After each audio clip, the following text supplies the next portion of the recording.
Bueno, el día de hoy, Delfina Gómez, la titular de la SEP, presentó los puntos para el regreso a clases presenciales el próximo 30 de agosto. Rápido los leo. Integrar comités participativos de salud en las escuelas, establecer filtros de salud en casa con padres y madres de familia y en la escuela, con personal educativo, lavado constante de manos con agua y jabón, uso de cubrebocas, mantener la sana distancia de 1.5 metros, mayor uso de espacios abiertos, no realizar ceremonias ni reuniones generales, inmediato aviso en caso de sospecha de COVID, inscribirse a cursos de apoyo socioemocional y carta de compromiso de corresponsabilidad. Vamos a hablar de estos puntos con el doctor Marco Fernández, coordinador de Anticorrupción y Educación de México Evalúa y profesor investigador de la Escuela de Gobierno y Transformación Pública del TEC de Monterrey. ¿Cómo estás, Marco? Bienvenido nuevamente al programa. Hola Pascal, muy buenos días. Pues la verdad, preocupado y francamente molesto porque ante un tema tan importante como pues el regreso a clases y la incertidumbre que esto está provocando pues de manera entendible en la comunidad educativa por el alza en el número de contagios derivado de la pandemia, pues uno esperaría que el gobierno pues hiciera un anuncio detallado, le dedicara un buen tiempo, tomaran preguntas específicas después en la rueda de prensa sobre la materia, pero no, los puntos que tú acabas de leer prácticamente son los mismos puntos que se habían anunciado en la rueda de prensa aquella vez después de la elección intermedia y se anunciaba el regreso voluntario a clases en la Ciudad de México y demás. Oye, me sorprende que no veo entre estos puntos nada que tenga que ver con la ventilación de los espacios, a menos de que yo me esté perdiendo algo, parece que no está, ¿verdad? No, y es que por eso es la molestia, porque nosotros sabemos, hoy ya tenemos suficiente información para saber, por un lado, cómo es la vía de transmisión de la enfermedad, que básicamente es a través del aire y que por lo tanto se hace imprescindible buscar la mejor ventilación posible en las aulas. De eso, ninguna medida. También sabemos que es importante para detectar los casos denominados asintomáticos, el realizar pruebas aleatorias.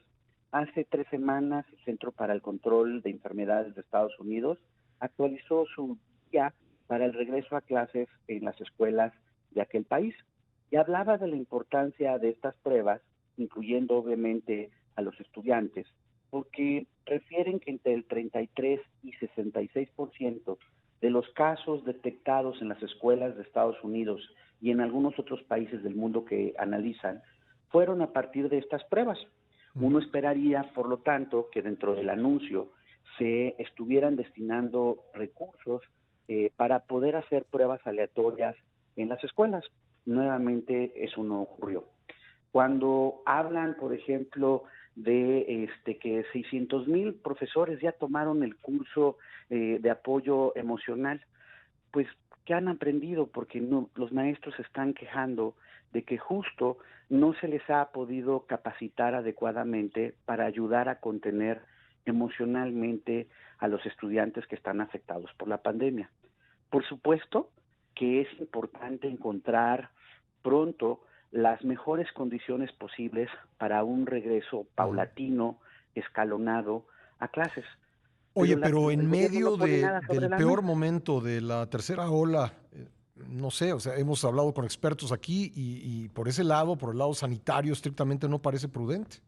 Exacto, o sea, a ver, por eso decía, a ver, hay que ir encontrando las condiciones.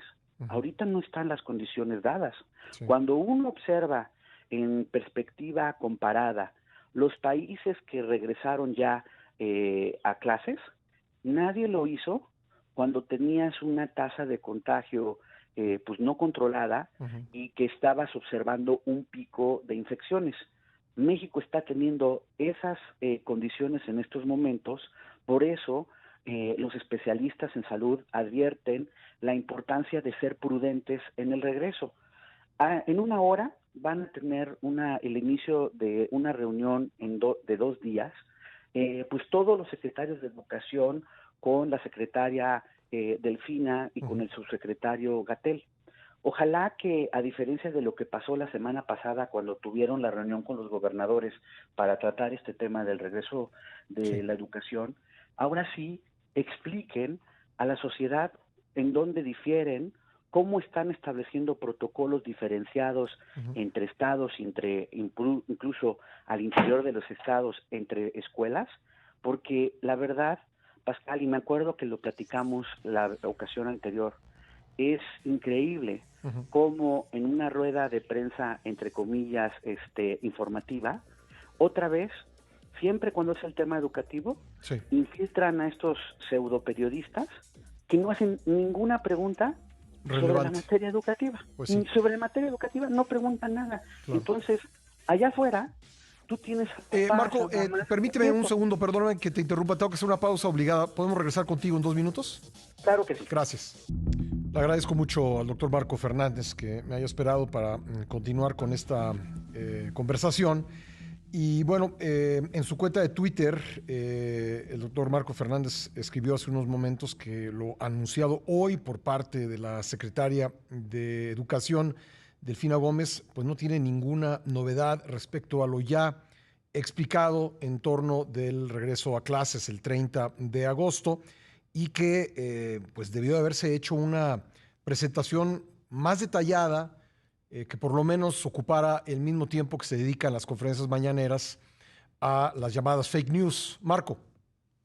Sí, esa es la parte que en verdad es muy molesto, observar la poca importancia que el tema educativo tiene para esta administración.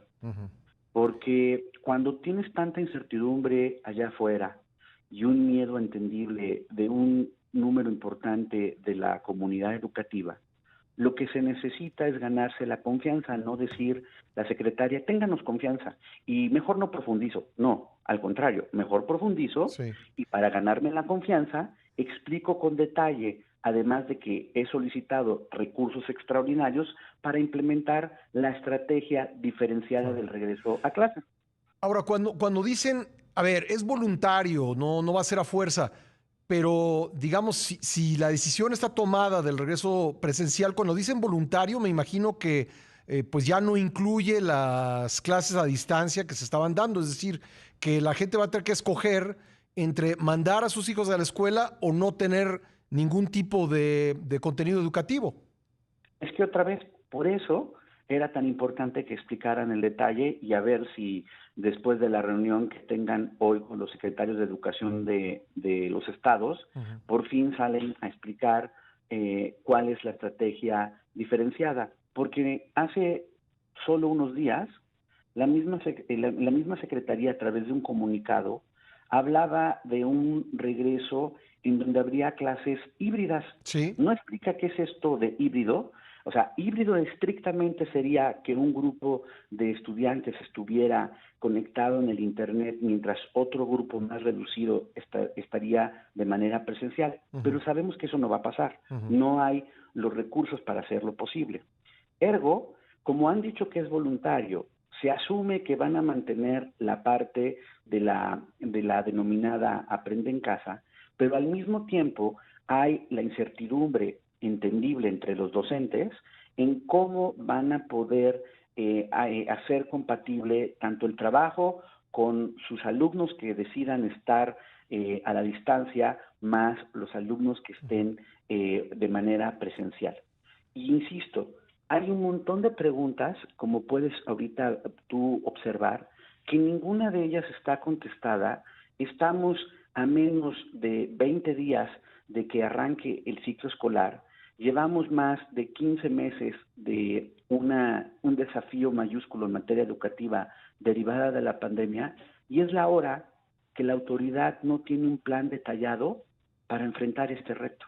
Y eso sí me parece que es muy lamentable porque, insisto, solo retrata de cuerpo entero que la educación no es una prioridad y peor aún, cuando después le dan la palabra al líder del CENTE, pues el señor Cepeda pues se presta otra vez también a ser palero, porque dice que los maestros están preparados para el regreso, no hace ninguna observación crítica de, por ejemplo, decir, oiga, nos han recortado más del 80% de los recursos para la capacitación docente desde que comenzó el sexenio y usted nos dice que es aliado de los docentes. ¿Dónde está el recurso para tener la capacitación para, por ejemplo, realmente ayudar a contener emocionalmente a los estudiantes en estos momentos? Obviamente, pues eso implicaría un pensamiento crítico Claro. que pues el señor Cepeda pues está lejos de querer ejercer. Pues muchas dudas quedan, entonces, Marco, habrá que seguir viendo qué sucede en los próximos días y si tú nos permites, pues estaremos para ello en contacto contigo. Con gusto, muchísimas gracias como siempre, Pascal. Muy buen Gracias. día. Gracias igualmente. El doctor Marco Fernández, coordinador de Anticorrupción y Educación de México Evalúa y profesor investigador de la Escuela de Gobierno y Transformación Pública del TEC de Monterrey.